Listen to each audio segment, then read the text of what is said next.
Baik, perkenalkan nama saya Melvin Haryanti Gea, jurusan Pendidikan Sosiologi dari Fakultas Ilmu Sosial, mahasiswa aktif semester 3.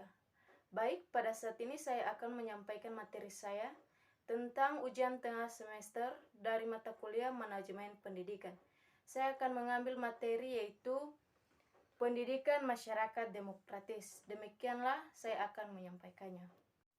Baik, penjelasannya yaitu pendidikan yang demokratis adalah pendidikan yang memberikan kesempatan yang sama kepada setiap anak untuk mendapatkan pendidikan di sekolah sesuai dengan kemampuannya.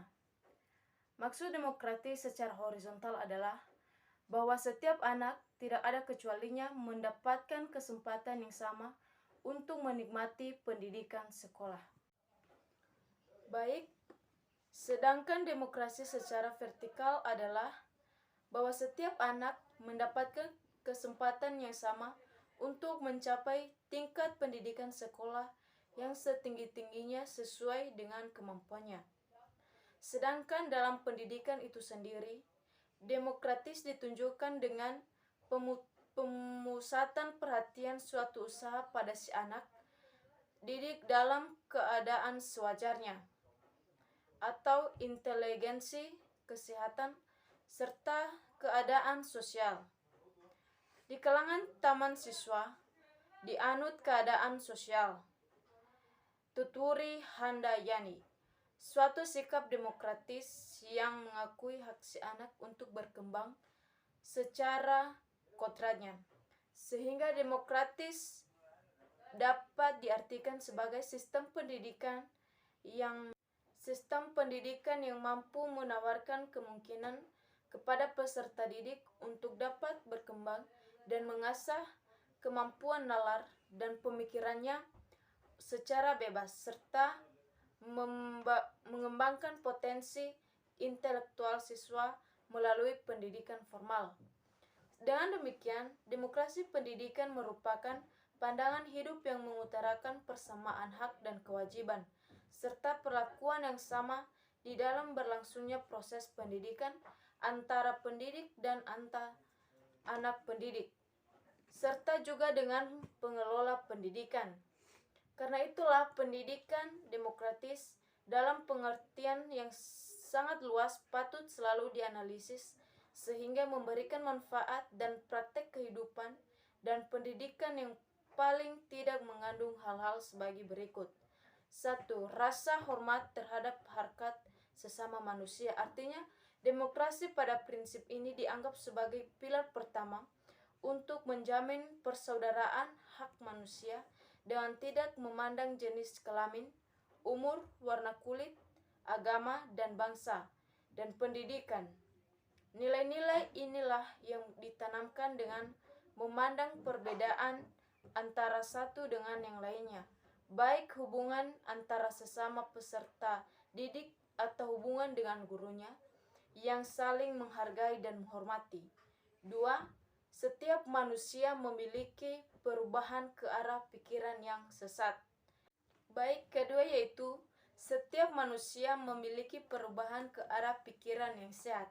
Yang dimana maksudnya di sini, dari prinsip inilah timbul pandangan bahwa manusia itu harus dididik dan memang harus dididik karena dengan pendidikan itu manusia akan berubah dan mengembang ke arah yang lebih sehat, baik dan sempurna.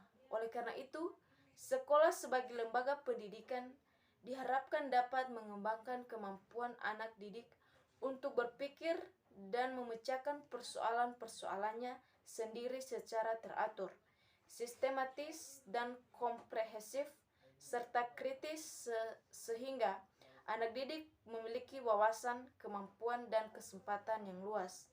Baik, nomor 3 yaitu rela berbakti untuk kepentingan dan kesejahteraan bersama.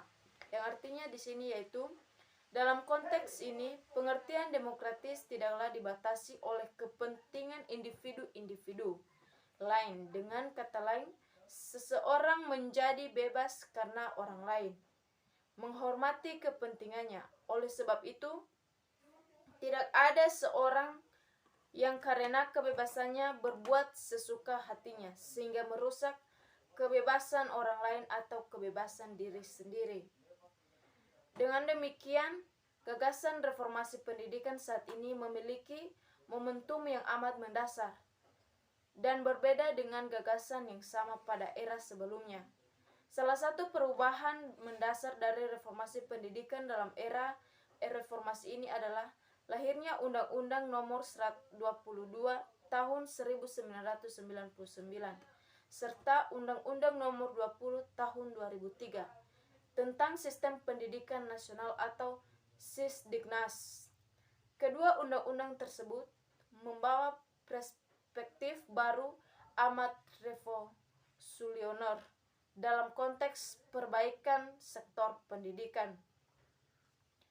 Peranan pendidikan dalam kehidupan kenegaraan akan banyak memberikan dimensi pembangunan karakter bangsa. Aktualisasi karakter masyarakat dapat membentuk nilai-nilai budaya yang tumbuh pada komunitas, lingkungan sosial, politik, baik dalam bentuk berpikir, berinisiatif, dan aneka ragam hak asasi manusia. Dengan demikian, pendidikan masyarakat dalam sistem kenegaraan yang dianut oleh suatu kepemerintahan. Pada kondisi negara yang memiliki heterogenitas, masyarakat cenderung menerapkan sistem demokratis dalam menjalankan roda pemerintahan. Di samping itu, ada beberapa analisis rasional mengapa reformasi